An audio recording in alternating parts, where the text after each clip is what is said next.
So hello everybody and welcome back as we continue on looking at the 2014 Cimc paper. We finished up part A in the last set of videos. We just finished question number 6. It was a delightful little question about prime numbers.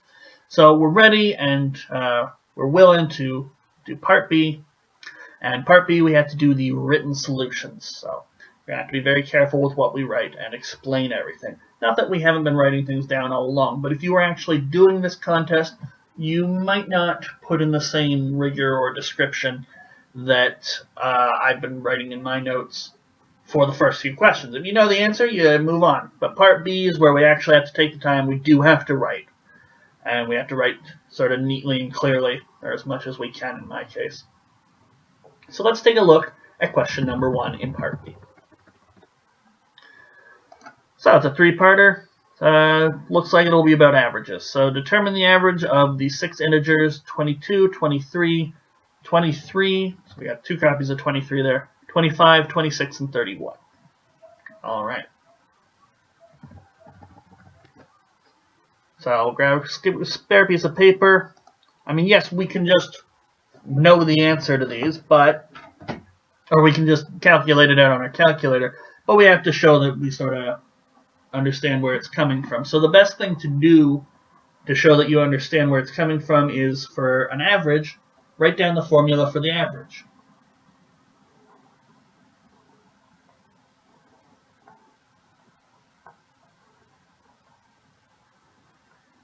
So 22 plus 23 plus 23 plus 25, I think it was, 26, 31 over 6. Okay? And we can do it piecemeal, and we just separate out your calculations. You don't need to do them out by hand, but you can do them by calculator, as I'm doing right now. Plus 26, plus 20, plus 31. So we can figure out the sum and put that up here. Just showing step by step our calculation. And 150 divided by 6, 25. Okay? There's not a whole lot more to this question. We're just average of 6 numbers. Right? So to get the marks, we show that we understand how to take the average. We don't just plop down 25 and say, oh, there it is. So that was the first question. Fairly straightforward. Just a simple average calculation. So now, B part. The average of 3 numbers, y plus 7, 2y minus 9, 8y plus 6, is 27. What is the value of y? Okay, so it's getting a little trickier. We're still going to set up our average formula, so the average of 3 numbers. You add them all up and divide by how many of them there are, 3.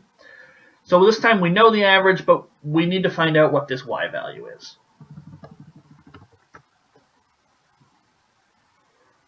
Okay, so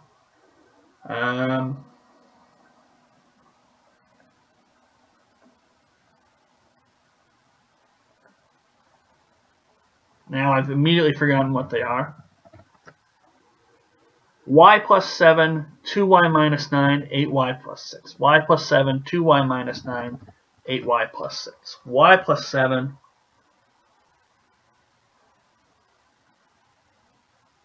two y minus 9,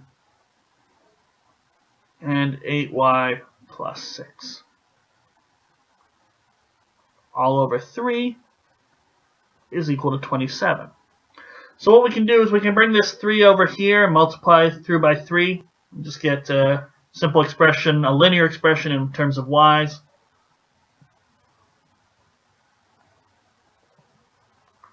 So y plus 7, 2y minus 9, plus 8y plus 6 is equal to 3 times 27, which is equal to 81. Now what we can do is we can collect all our y's and collect all our numbers. So 1y plus 2y plus 8y, that's 11y. Plus 7 minus 9, so that's negative 2 plus 6. It's going to be plus 4 is equal to 81. So rearranging that, 11y is equal to 81 minus 4, which is 77. And you might be able to see right from there what it is. What times 11 is equal to 77? Should be 7. But we can write it out completely. So y equals 7. Okay. If you wanted to, you could plug it back into our original formula. Make sure you didn't do any arithmetic mistakes. So you'd see 14 plus 5 plus 62, and the average of those being 27. You could try that. But you don't need to. We have our final answer. It's about getting the solution, not about checking it. But just if you're nervous, if you find you fumble with arithmetic a whole lot. Okay, so C part, the last part of question number 1. 4 positive integers, not necessarily different, and each less than 100, have an average of 94. Determine with explanation the minimum possible value for one of these integers. So we have 4 of them. We know their average. We want to know what the smallest possible value one of them can be. Is. Okay.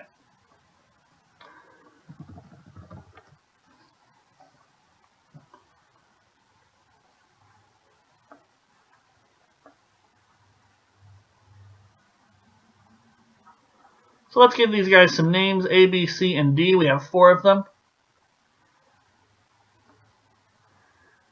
So they're positive integers. And we know that they are less than 100. Okay?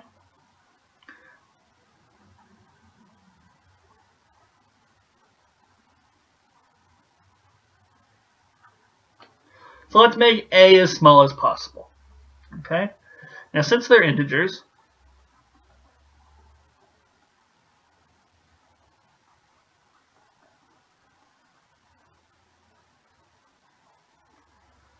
we can, instead of saying 0 less than A, we can say 1 less than or equal to A. And we want to minimize A, so we're just going to definitely say that he's less than or equal to B, C, and D. And yes, they're less than 100, but since they're integers, we know that they must be less than or equal to 99. They can't, none of them can be 99 and a half, is what we're saying.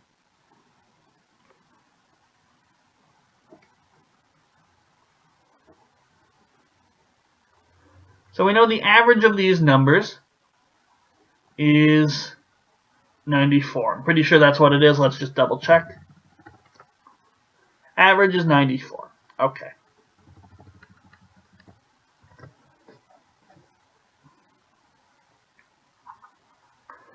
So just as we did in the other question, we can multiply through by 4 and get sort of a straight equation, no fractions or anything like that. 94 times 4, 376. Now if we were to rearrange this, we want to solve for A, and we want to make A as small as possible. We can rearrange and just isolate A in terms of the other 3.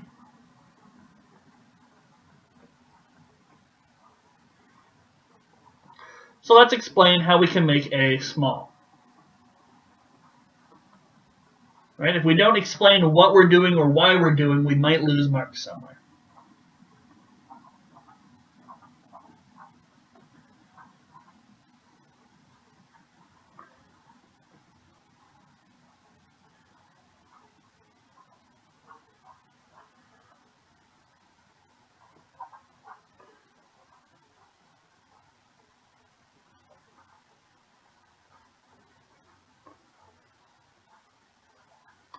So we need to make the right-hand side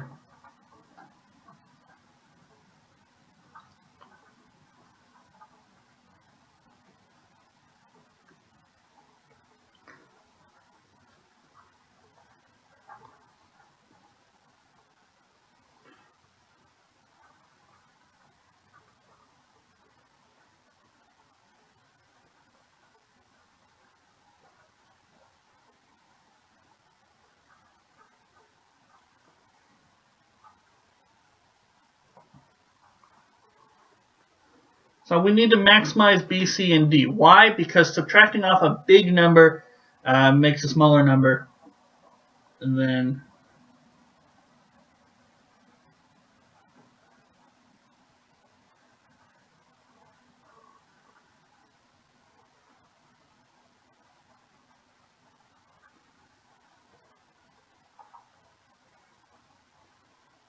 right? So what are the biggest that B, C, and D can be? Well, the question says that they're less than 100. We already know that they are less than or equal to 99. The question also says they don't have to be different.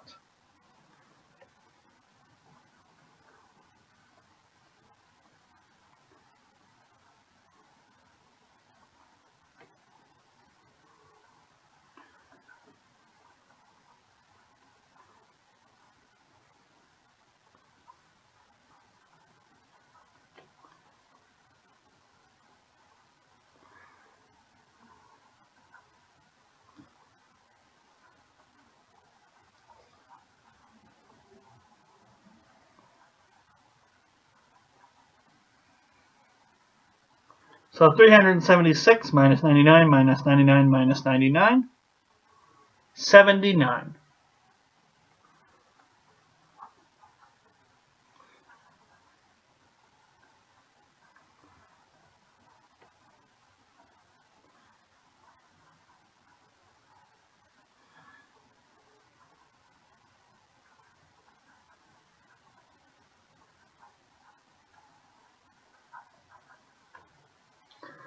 So we've provided with justification the smallest number that any of those four values can be.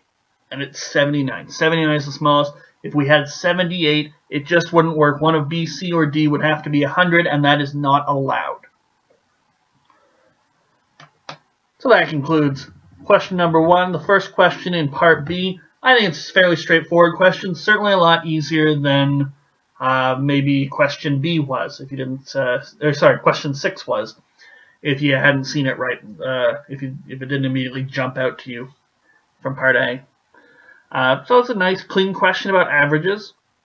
I enjoyed it. So, yeah, join me next time for question number 2. Just looking at it, we're going to be looking at some triangles. So hopefully that'll be fun as well.